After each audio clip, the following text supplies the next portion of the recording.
Hi everyone, my name is Sophia Williams. I'm from Disciples Covenant Ministries.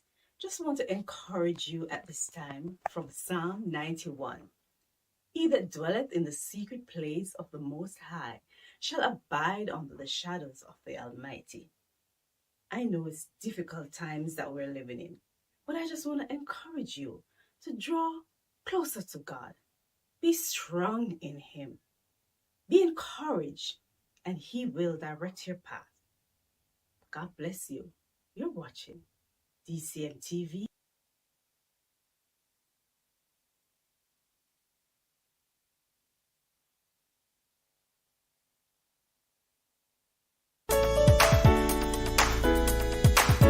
I am Bishop Dr. Alvin Bailey, presiding Bishop of the Holiness Christian Churches in Jamaica. You are listening to DCM Radio. God bless you.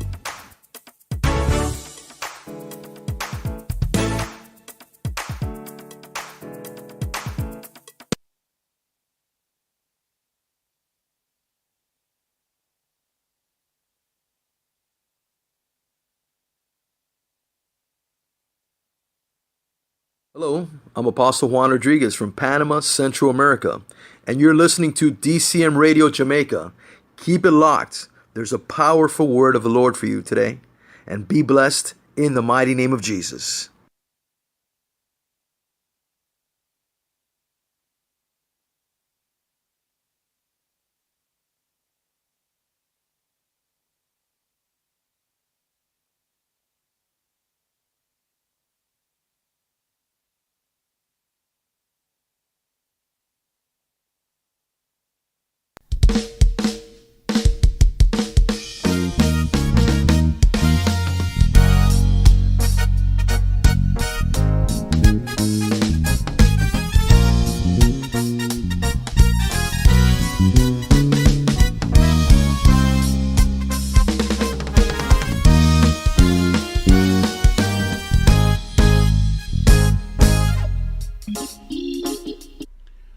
Welcome back. Thank you so much for tuning in. Just want to apologize to all our viewers for that interruption in our transmission. We have just lost our internet connectivity, and that has plunged us into a no-show. All right, but we want to thank God that we're back, and of course, we want to continue with our program. All right, I hope that you were blessed by the prayer for what you heard, but we're going to continue with our prayers with the show. All right, now, so for the show this morning, we're talking about the crisis that we're experiencing in our marriage, and certainly it is no coincidence to many of us that our marriages are really crumbling. Over the past years, there have been a number of reports, particularly as we know that the local registrar general department, they are responsible for the capturing and documentation of all marriages and all divorce. The data that they have been keeping, very specific data, it looks on the age group of the persons that are getting married. It looks also on the divorce rate or the marriage rates, and it compiled all of that, and it gives at the end a comprehensive report on the the status of our marriage. All right. Now I want to show you something that I came across as I was going through the data that I picked up from Statin. Now, according to Statin, it says that Jamaicans are fast falling out of love with marriage, as weddings have plunged almost 23% in the 9th year up to 2018. Now, this data I'm presenting you here, looking up to 2018, and the link is there. And this was information that was posted on the Jamaica Gleaners website. And this was posted on the 21st of April, 2019. All right. Now, it says that that means that almost 10,000 fewer people are getting married in Jamaica. Think about it. Up to 2019, the report shows that up to 10,000 fewer people are getting married. Now, if that does not suggest a crisis, then I'm really not sure what will for you. Then we look on other data, and it says that the massive drop in unions has been attributed by marriage counselors to younger couples shying away from the Holy Covenant. Shying away from the Holy Covenant. In other words, then, people are no longer inclined to the original design of marriage. And there are so many new things that, crossbreed don't always work. And when it comes on to marriage, crossbreed is definitely not one of the methods that you'd like to use in your marriage. So we have Hindu marriage, we have Muslim marriage, we have all different kind of culture marriage. Now, some of the things that people brought into the marriage ceremony, they have no knowledge of why those things are done at those weddings. Now, ceremony is a powerful thing. I'm telling you, ceremony is a powerful thing. And people need to understand that when they are incorporating certain practices into their ceremony, that they need to understand first and foremost, what is this? What is the meaning of this? And what implication will this have on my marriage? Not because you see somebody having a wedding, and they're doing this thing, mean that when you are to get married, you're going to do the same thing, because you don't know why they do it. All right? Now, so according to the report, is that young people are shying away from the old way of marriage, which is the Holy Covenant. And they also link the rise of divorce to spouses getting itched with the wrong reason. I indicated to you last week that the worst thing that you could ever have is for someone to get married without any premarital counseling. That is not advised, my friend. That is not advised for you to get married and you have not done any premarital counseling. And so people are getting married for many different reasons. I think it was Thursday that I've described to you and presented the different type of marriages. And I listed 7 of them, with the covenant marriage being the 7th. And we're seeing that people are shying away from the original design of marriage, and they are incorporating their own way of marriage. Now, one of the sad thing I note about this is that even though these couples would have gone into marriage for the wrong reason, yet at the end of the day, when the statistic is being presented, there will be no differentiate position as to why this. They are not concerned about that this person got married because they wanted to go to the US, or this person got married because they were just just coming out of a bad relationship and they needed comfort, or this person got married because this person have money, or this person have a job, or this person got married because they were just really wanted to have sex, or this person got married because of infatuation. All of these complexity, or all of these diversion that have great contributors to divorce, they are not highlighted. And it's only in premarital counseling that you'll really be able to find some of these issues and be able to, to nip them in the bud. But outside of that, it's hard to tell. It's really, really hard to tell. So the people are getting into marriage for the wrong reason, and too much of them are doing so. Now, the data from the Statistical Institute of Jamaica, Statin, reveal that the number of new marriages fell to their lowest ever in 2018. What kind of figure are we talking about?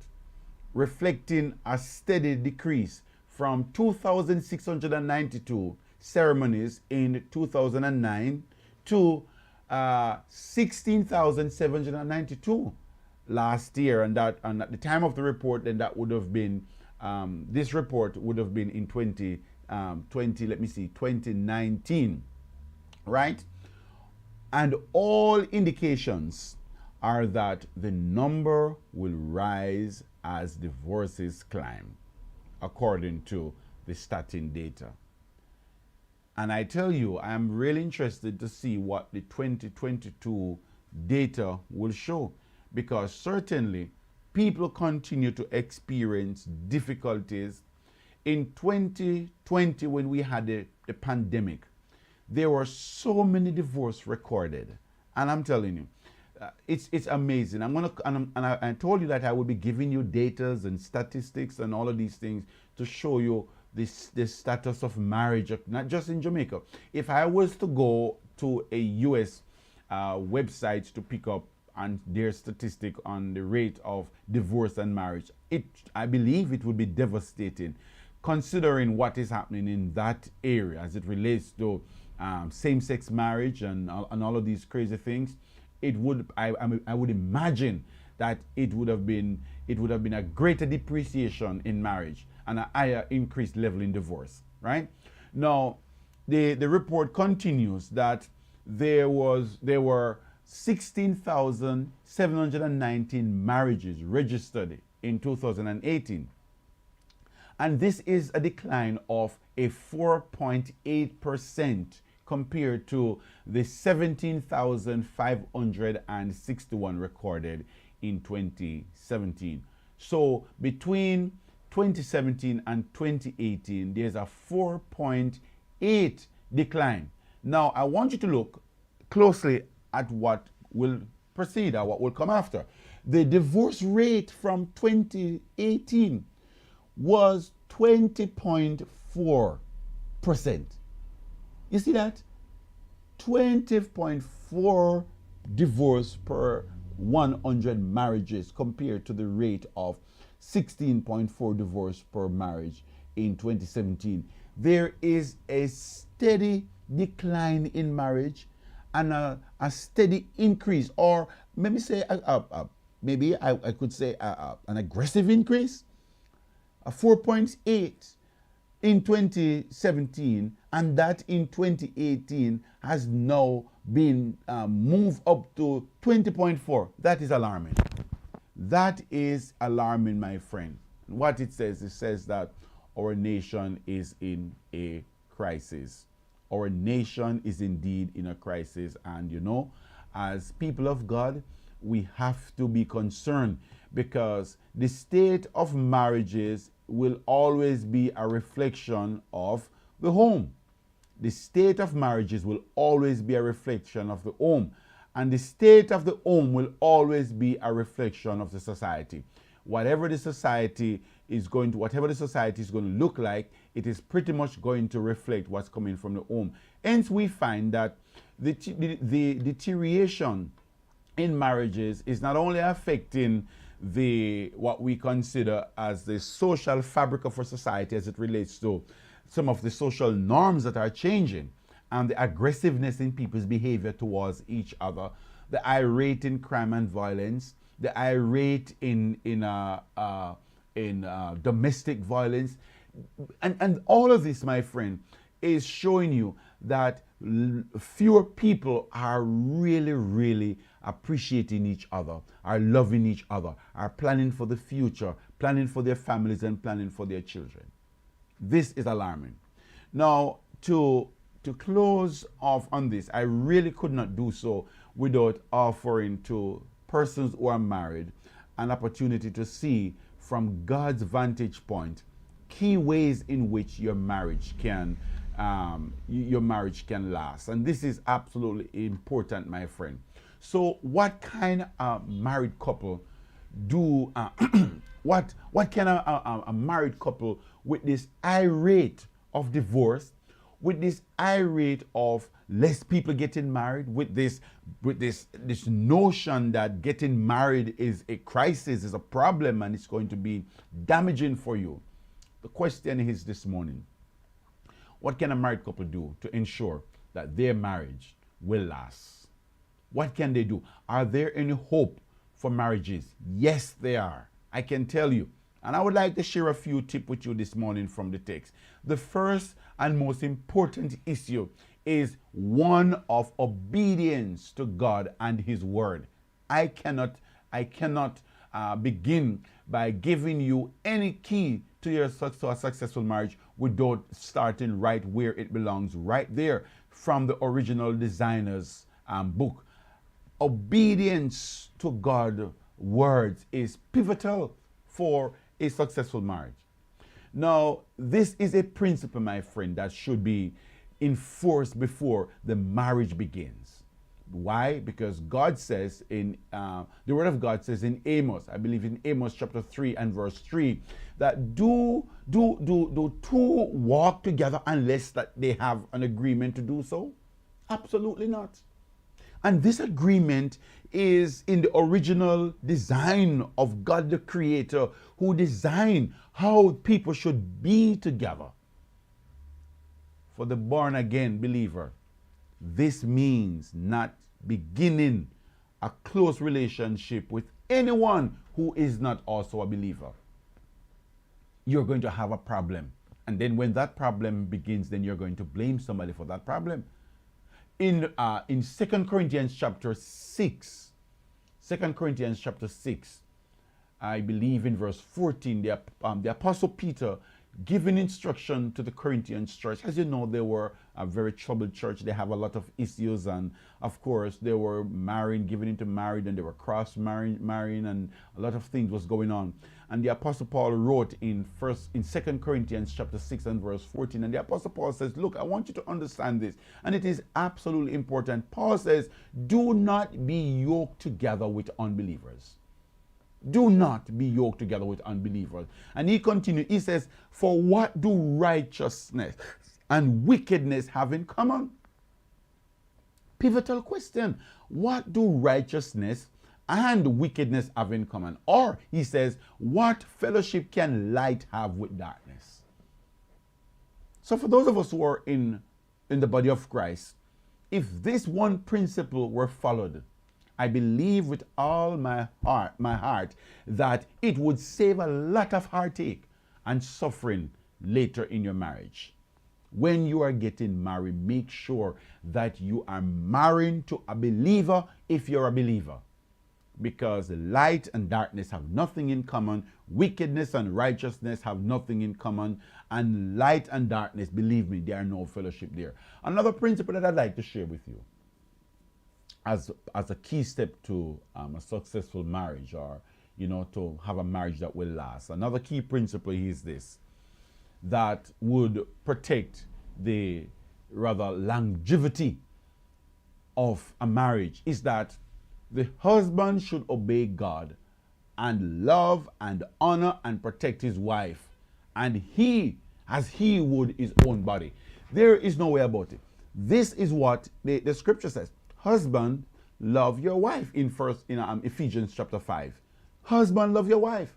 And so if the husband will love and honor and protect his wife as his own body, believe me, we would not be having these problems. The corresponding principle is that the wife should obey God. And what is her duty and role? I talked to you about this last week, is that she must submit to her own husband as to the Lord. The Apostle Paul wrote that also in Ephesians chapter 5 and verse 22. These are pivotal things that must be obeyed. As a matter of fact, the marriage between a man and a woman is a picture of the relationship between Christ and the church, right? Now, in this picture, Christ gave himself for the church. And he loves, he honors, and protects her as his bride, as we see in Revelation chapter 19, verse 7 through to 9, that beautiful display there. So building on a foundation of godly marriage, there are many couples find practical ways to help make their marriage last. And believe me, if you apply the biblical principles to your marriage, there is absolutely no way that a husband will not love, honor, protect his wife, and there is no way that a wife will not submit to her husband as unto the Lord. You see, my friend, spending quality time together, it is another important principle in lasting marriages. Spending quality time together. You know, that is very, very important. And there are too many times when we have married couple, they don't spend no much time together. And society has becoming more and more aggressive in separating couples. The workplace has become so demanding that each spouse have to get up and go to work early in the morning, and they are away from each other for 9 hours during work hours. And during traveling from work to home, they are away from each other, some of them 5 hours, some of them 6 hours. So both of them experience a massive or an aggressive deterioration due to tiredness, and they're exhausted, and they have to be planning to go to work the next day. They hardly have any time for having sex or for having a meal together or for even thinking or doing anything romantic because of societal pressure that is on them. So they don't get to spend time to say, I love you, which is something that they should do often. They don't get time to be kind to each other. They don't get no time to showing affection to each other, offering compliments and going on dates and writing notes and giving gifts and being ready to forgive, for example. They find it so difficult to forgive each other. Why? Because the above that I have listed that they should have been spending time doing, nurturing and building in the relationship, that has been lost through long hours on the road, traveling to and from work and being at the office. So you see, in the end, these only amount to nothing but ended up in divorce. And these are problems, my friend. All these actions are rather encompassed by the Bible's instruction to husbands and wives. And these are something that should be done. When a man and a woman spend time together, they grow as one. Believe me, they grow as one. Every great couple that you will see, one of the fundamental things that you will note about that couple is that they spend a lot of time together. You check on couples who have been struggling in their marriage, and many of whom would have ended up in counseling session because of dishonesty. They don't spend no time together. So rather than growing together, what simply happened is that they have grown apart. And usually when they grow apart in these instances, then you'll find that there will be other persons who gain interest into the marriage. So when God brought Eve to Adam, as I've indicated in the garden, in the first marriage, she was made from his flesh and also his bone. Genesis 2:21 record. Now, they became one flesh, as we see in Genesis chapter 2, verses 23 and verse 24. They became what? One flesh. One flesh becoming So they become in one flesh, and this means more than just a physical union. Come on now. It was more than just a physical union. It means a meeting of the mind, a meeting of the soul from one unit to another, a meeting of the entire body came together. This relationship, my friend, that God designed, that is supposed to be in every marriage, it goes far beyond sensual or emotional attraction, and it goes right into the realm of spiritual oneness. And this cannot be attained with occasional gathering or weekends being together. And some of you know that on weekends when you're at home, you don't even spend no time together because you're cleaning the house, you're going shopping, you're washing, you're doing all kind of stuff. You don't even have time. And some of you, your workplace demand that you carry your work home. So there it goes again. You're away from work, but you bring work at home. And rather than cuddling with each other, playing with each other, having creative thoughts about how you can love her and how you can love him, you are there working the files, you're there working the figures on the computers, trying to get work done, or if you're a teacher, you're marking papers. If you're a lawyer, you're reading through papers. Come on, come on.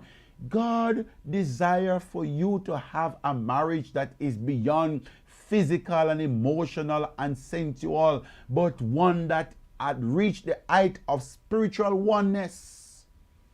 That can only be found, my friend, as both partners surrender to God and to each other. And by virtue of surrendering to God and each other, not only does it require that you spend time with each other, but also that both of you spend time with the Lord.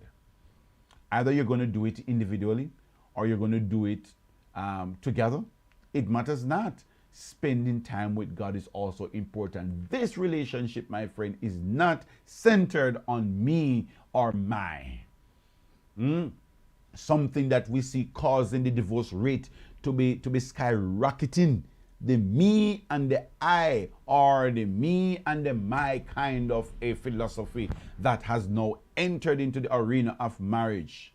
But rather the us and the our is the one that God designed. This is one of the secrets of a lasting marriage. When couples no longer see themselves, no longer see me, but see us, no longer see my, but see ours. That is how God designed it. And if you're going to enjoy a successful marriage, if you're going to have a marriage that lasts, it has to be that way. That is the way that the Creator designed it. And if it is not working according to the Maker's design, you are going to have a problem. And when you do have that problem, where do you turn to? There are many persons who are turning to a lot of different sources to get answers for their marriage. Now, as you know, all items are manufactured somewhere by someone. And if you're having a problem with your marriage, take it back to the manufacturer. The manufacturer always give what is called a manual for an appliance. You go to the store, you purchase a television, you purchase a machine, you purchase some complex games or whatever. You will find in that package a manual. Now, depending on the type of equipment, there are two manuals that comes with it. There is a service manual and there is a operational manual or user manual. The user manual tells you how this thing should work. Come on now. And that is the Holy Scriptures. It gives you guidelines as how it should work. How you pause, or you stop, or you fast forward, or you eject. It tells you everything. And if you work that device according to how the manufacturer designed it, the manufacturer says, if you press forward on this remote control, then the image will go fast. If you press pause, it will stop for a moment until you press play again. And there are many other instructions. I'm describing the function of a DVD or one of a VCR. But there are other equipments that are very complex, my friend, and that is the case with marriage. God has designed marriage and He has given us a blueprinted user manual. which is the Holy Scripture. He says this is the way it's supposed to be, and he expects you to use the manual. Then there is a service manual. Now, the service manual, it is not for the user.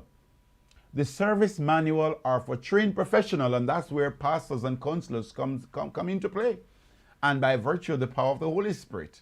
But interestingly, both the user manual and the service manual in this context of marriage will have to refer to the manual, to the original maker's design, and that is the Holy Scripture.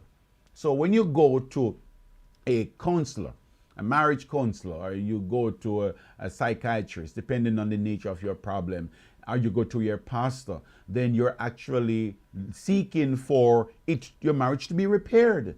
And they will guide you, and they will sit with you and talk with you and find out some of the issues that you're having, and will make recommendation as to how you can gratify some of these problems, and will guide you back. But society has messed things up so badly that it's hard right now to find a good service repair personnel. And even if they are there are so many negative instruction that has been given, and there are so many negative examples out there that it is so confusing as to where to go. Making a marriage last for a lifetime, brothers and sisters and friends, is something both partners have to make a priority. It is not going to come by watching soap opera. It is not going to come by reading novels. It is not going to come by sitting down and having daydreams. No, it requires work. Marriage requires work. It is something that you work on, and you do so every day of your life, with every word spoken, with every action taken, with every thought that you think. It requires work, and it is work that is geared towards the development of each other, not yourself, but the development of each other. Each partner working together for the development of their marriage. The man, he is protecting, he is loving, he is caring for his wife. And the wife, she is honoring, she is submitting to the husband. When these ingredients comes together, then it creates a formula that will lead to a lasting marriage. That is how God designs it. And if you're not working it that way, I'm telling you, you're going to have a problem. You know that couples whose marriages last celebrate their commitment to each other. They can do that because that is how it lasts. When you talk to somebody who has been married for 50 years and you go around them for 10 minutes or 5 minutes, you can tell already why the marriage lasts so long. They share everything. They talk about everything. They're always up in each other's faces, and it is not a bother to them. They're always thinking about each other. They're always caring for each other. Those are the ingredients, my friend, that make marriage last. Many couples make it a point, not to even speak of divorce. They don't use those words in their vocabulary. They don't keep them there. Why? Because as far as they're concerned, it will never happen to them, because not until death do their part before they're separated. They don't think that. They don't talk that. Some of you couples out there, you're too easy to talk about. Oh, I'm going to divorce you. Oh, come on now. Now, let me just pause to make a clarification here. The Bible completely go against divorce. And somebody might say, really? But what about Moses, who says, in Deuteronomy, remember that Jesus in Matthew Gospel chapter 19 makes the clarification as to why is it that Moses had to give them a bill of divorce. Jesus says it was simply because of the hardness of your heart. Some of the problems, separate and apart from the registrars generals highlighting some of the causes for marriage that people are shying away from the Holy Covenant, which is the original design, is also true that there are many persons who have gotten married and they knew from day one that the person that they are getting married to, that this person was not their partner, or they were not supposed to get married to this person. Many of them know. They know from day one. Some of them don't even go to counseling because they don't want to have to put up with the counselor telling them that, look, I don't see a compatibility here. I don't see love here. I see infatuation. I see circumstances that was birthed out of situations. And these circumstances cannot guide you through a lasting marriage. Circumstances number one, somebody have assisted you and have done something well for you. Probably you were sick and they were there to care for you, or probably you were, one of the common one is that the person assists you through school, or the person assisting you to get in your visa, or the person was there for you after you broke up out of that previous relationship. Those, my friend, those are not good foundation for marriages. And too many persons are getting married on those platforms only to find out later that there were no love, there was no personal interest in each other, except for the fact that those circumstances that brought you together was the only thing that was keeping you in place. And so upon the removal of those things, then your marriage now crumbles, shattered, and you're wondering what has gone wrong. You don't need to wonder, you know. You know from day one. And one of the things that I found in my counseling session, as I have to deal with persons who are contemplating divorce, some of them has gotten divorced, they would say this to me, and Pastor, you know, some friend tell me say I should marry her, or the woman would say, you know, my friend say I should marry to him, you know. There were so many persons, friends and families and even brothers and sisters in Christ who would say, don't do it. But we ignore those signs and we think that, well, you know what? I can change this person. Big mistake. You cannot change the person. Don't even dare try. You cannot change this person. This person is not for you. Remember that when God designed this marriage thing, he took from man's rib, from man's side, a rib, and he made a woman. Every man have a right fit for a woman. Every woman have a right fit for a man. And you can't change that. I don't care how rich you are, your money will not be able to change it. I've seen people walk away from riches.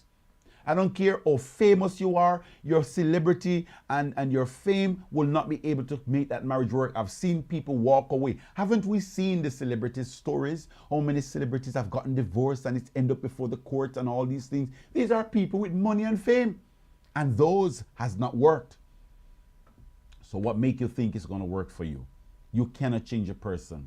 Well, if you have already gotten into marriage and it just not working out and you're about to kill each other, don't do it. Separate, get apart. Come on, separate. Go find counseling and see if counseling can work. If you have tried everything and everything is failing because somebody is hardening their heart, it goes back to what the text says. It's not like it can't work, you know. It can work. But there are some people who are not willing to change at all. Some people are still holding on to the me and the my. And that is the reason why, that is the philosophy of the hardening of the heart. The hardening of the heart, constantly saying, it's for me and it is mine. And as long as you keep saying, it's for me and it's mine, there is no way that this marriage is going to amount to any amicability. It means then that you're going to constantly be at loggerhead with each other. There's going to constantly be in conflict because one person is saying, this is mine, this is for me, you go get your own. And it's not that way. This is not a marital relationship that embodied the covenant that God has designed. Does not look on yours and mine. It is us and it is ours. If you're not having it that way, I'm telling you, you're having a problem. So many couples make it a point not to even speak of divorce, like I said, and even in anger, they don't use that word, right?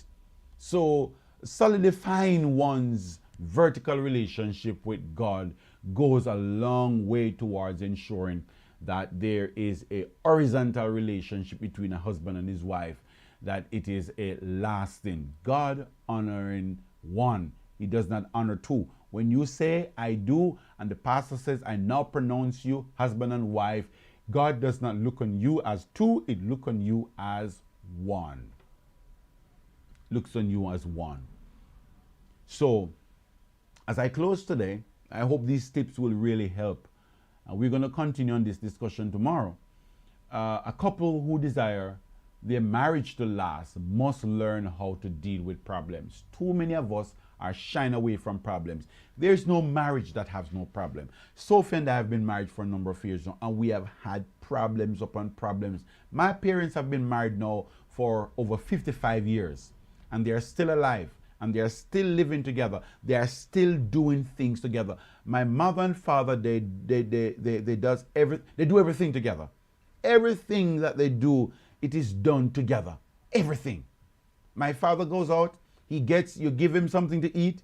He will not eat it if he can't leave a piece for my mother. What he will do is say, I'll take it home, man. And when I go home, I'll eat it. And why? Because he wants to take peace for her. And she does the same thing for him.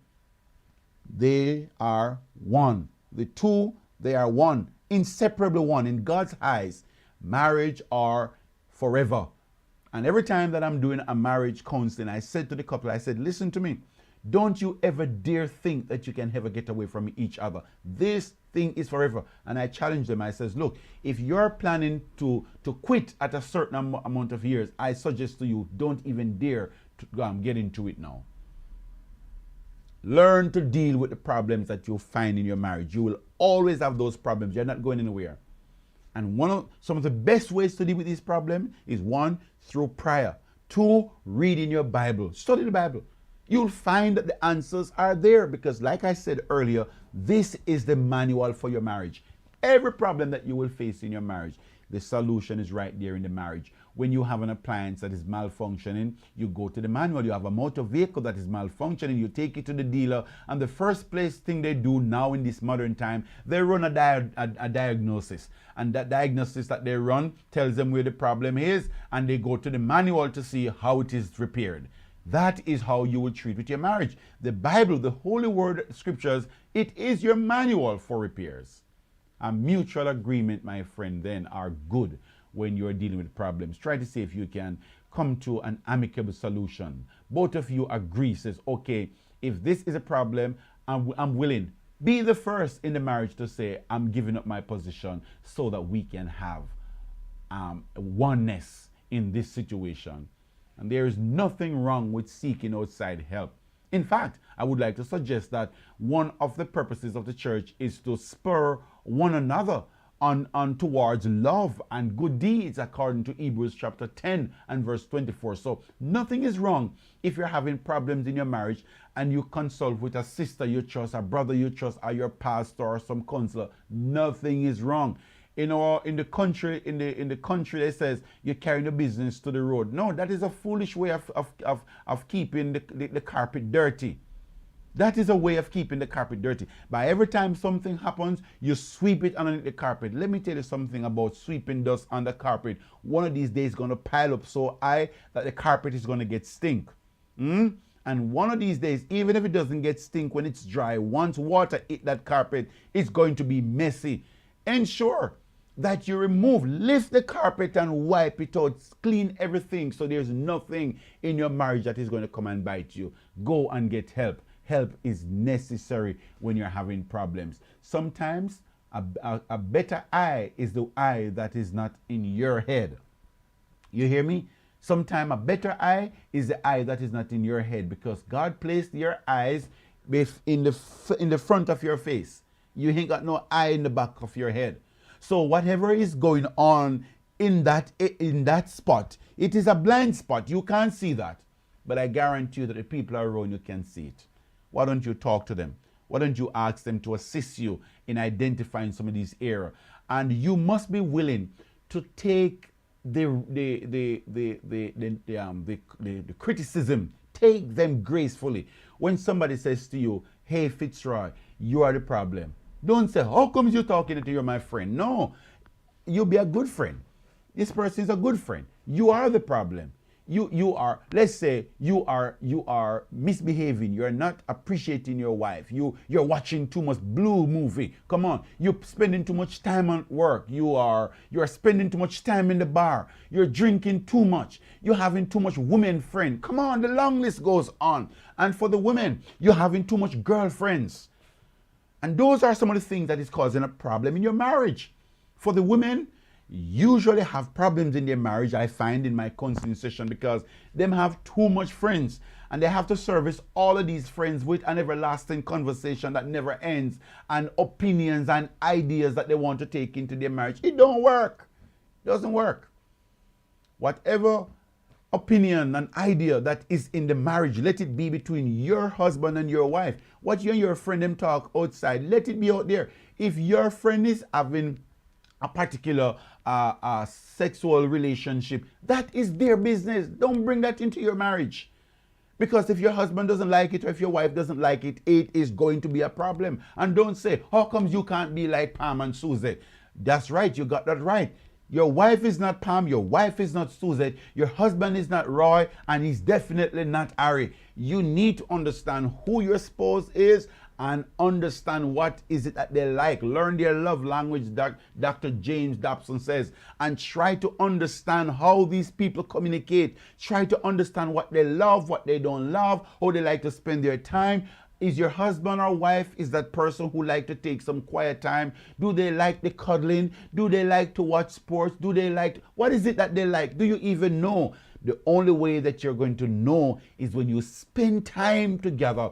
That is when you learn to understand each other. So it is always good to get help, man. Go and get help. A struggling couple should seek advice from an older Christian couple. It's a good idea, you know. Because let me tell you something. Solomon says nothing is new under the sun, and I believe him. It means then whatever crisis you are going through in your marriage, a senior couple has been through it. They are veterans and they had dealt with it.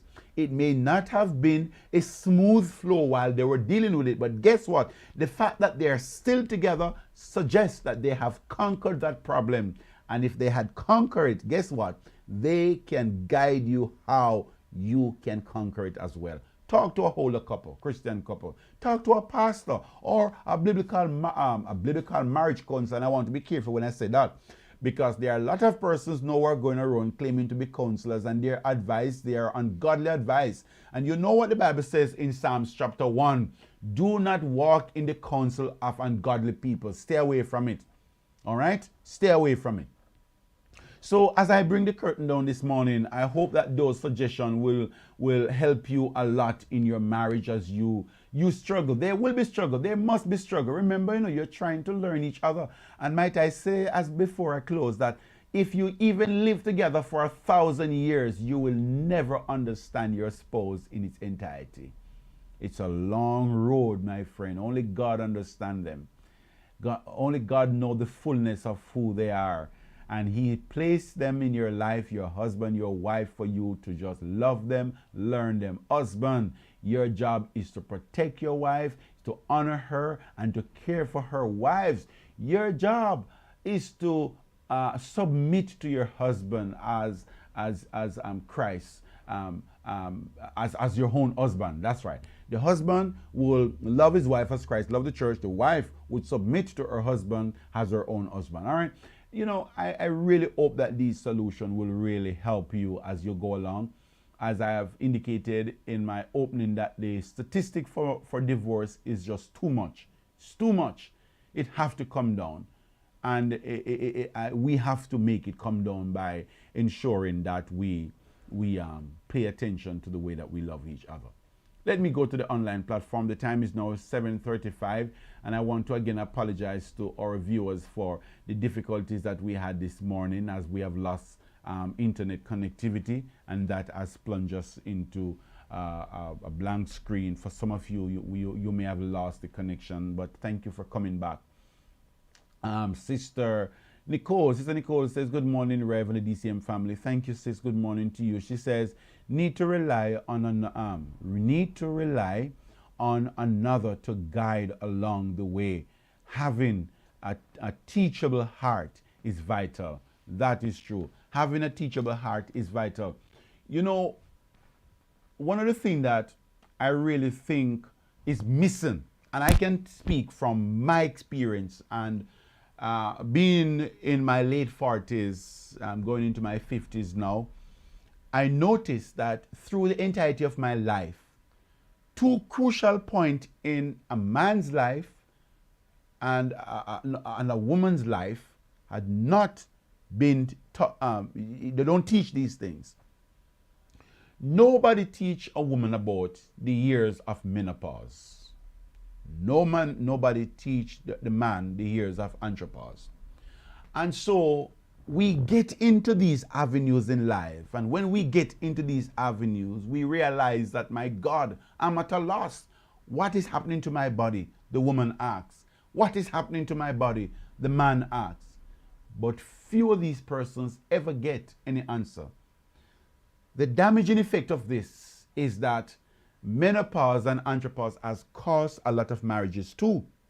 Because for men, they see their wife acting out of character, she's sweating, she's miserable, she doesn't want to have sex, and all of these things happening. And this man is like, whoa, my wife is losing her mind. What is wrong with her? And most cases, his first thought is, she doesn't love me anymore. You know what that leads to now? He's going to try to get another woman who shows him that attention. Another woman who is not going through menopause as his wife is, but he doesn't know that she's going through this. And even if he does, because she may say to him, he have no idea what menopause is and what are the symptoms and what would be the outcome of his wife's behavior. He have no idea, completely blank. These things need to be taught. These things need to be taught. And you know, I want to be one of the first marriage counselor to add this to my counseling session. I'm going to do it because it is necessary. When a man hits 40 years, going up 41, 42, a number of things change in this man's life. Many of which he does not, some men has never discussed these things with their wives. Never. You know? And because society places this unreasonable expectation of their performance, then they go and they pretend as if everything is okay. Well, everything is not okay because this man is going through a lot. Well, women will say, well, man, you don't know what I go through. I'm going through menopause and I'm going through this and you just okay. No, he's not okay. He's going through stuff as well. And men, they don't want to spend time with their wives to understand what she's going through. And this is a time when he needs to love her more than ever. If he has never demonstrated his love towards her in the 20 years, 30 years, in her teenage years, or in her adolescent years, or in her early senior years, then guess what? He needs to do so now more than ever because she needs him now. She needs him. A lot of men, when their wives are going through menopause, they neglect the women at that time. Some of them go out and they drink with their friends because they can't bother with this woman. She's too miserable. Or some men go out and they get into sexual relationship with other women because as far as they're concerned, their wife's not giving them no sex. Them wife lock shop, we like to say in Jamaica. And the long list of reason and circumstances continues. And both are suffering. They are suffering from a simply lack of knowledge. In most cases, if the man understood what the woman was going through, or the woman understood what the man was going through, then it would have simplified their responses to each other. A lot of marriages end up in divorce. But you're not going to see the Registrar General or starting publishing that out of that 20.4% of divorce for 2019 is as a result of men not understanding their wives that are going through menopause, or women not understanding their husband that are going through andropause. They will not say that. They will just say the divorce rate is high. But it's always good to find out the causes. When you do science is out about cause and action and reaction is very important. In the judiciary, when a crime is committed, they always try to find what is the motive behind the crime, what causes it.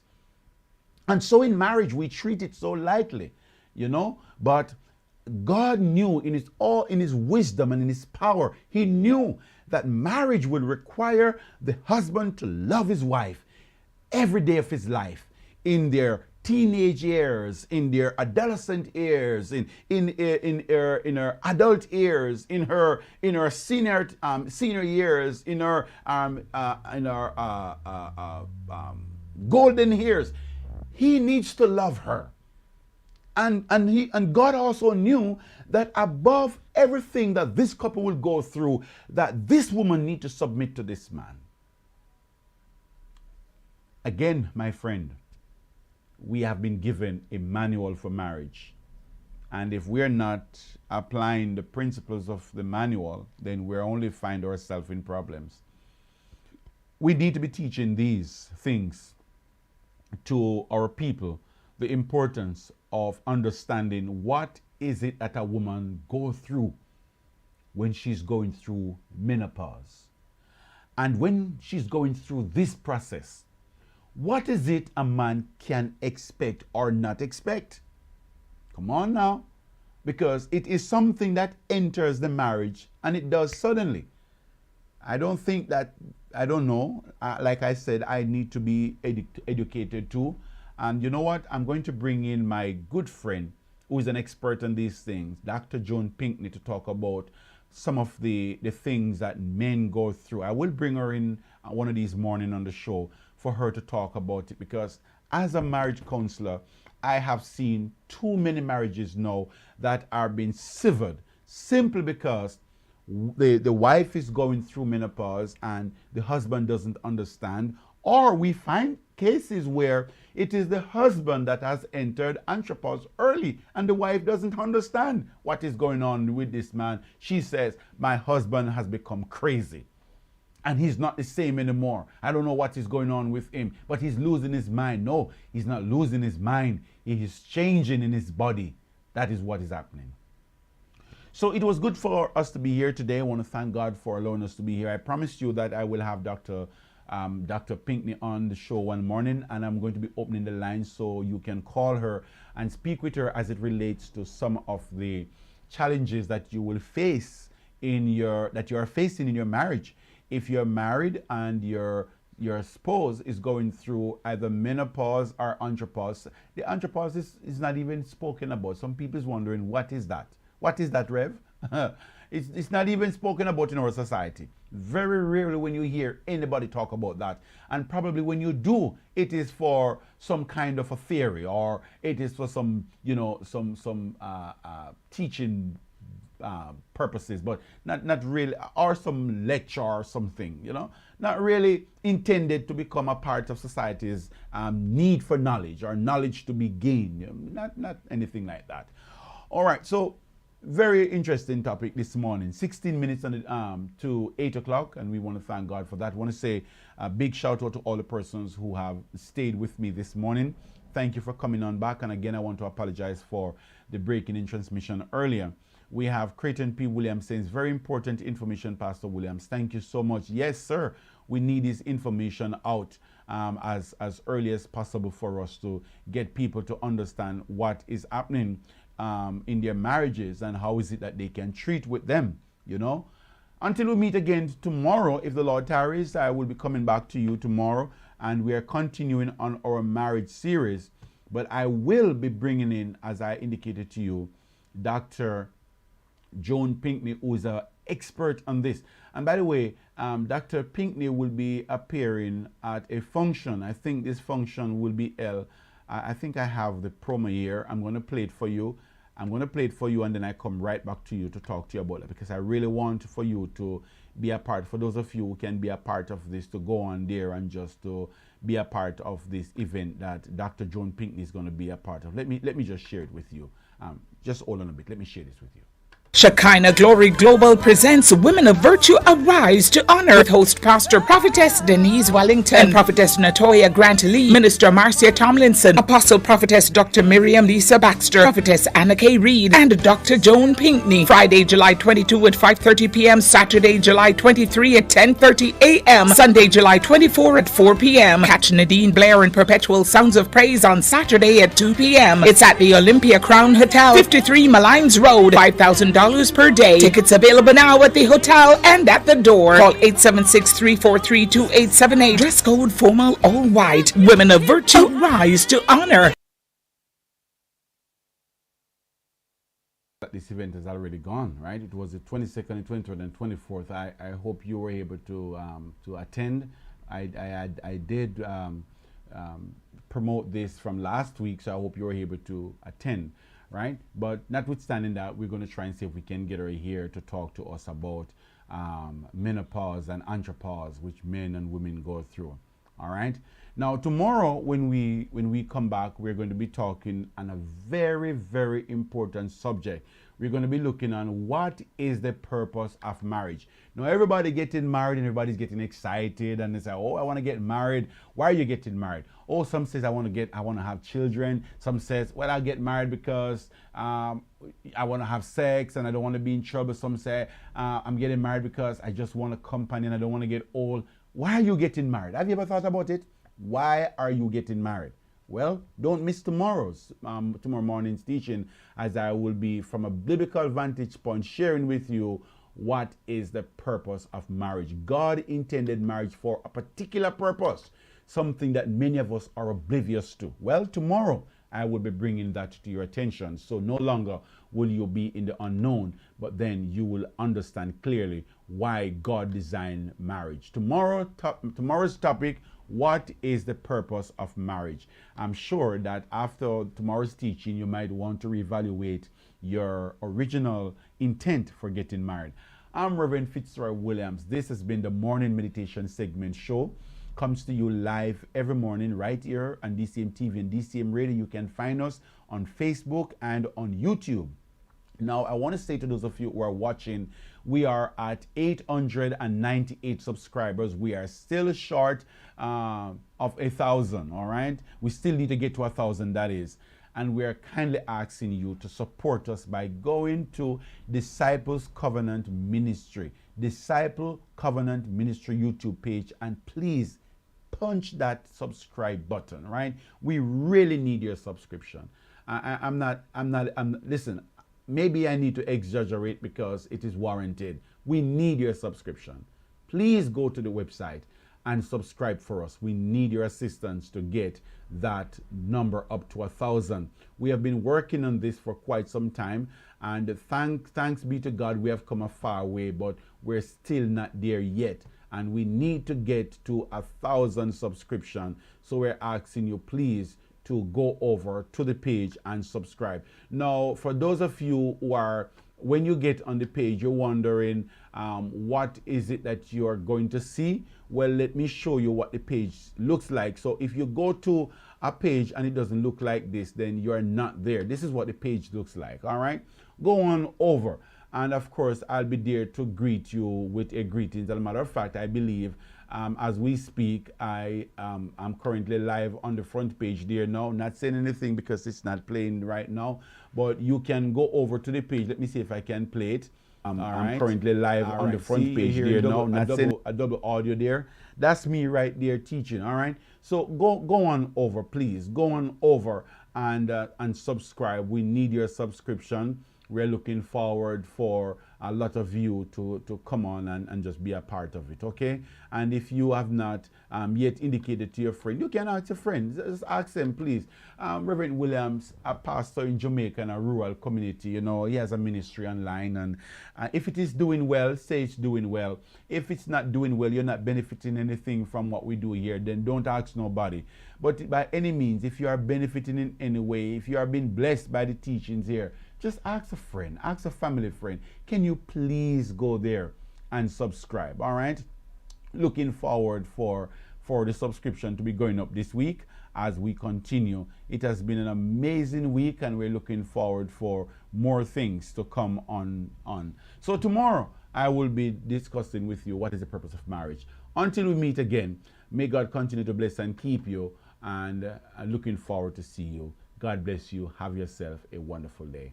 Bye-bye.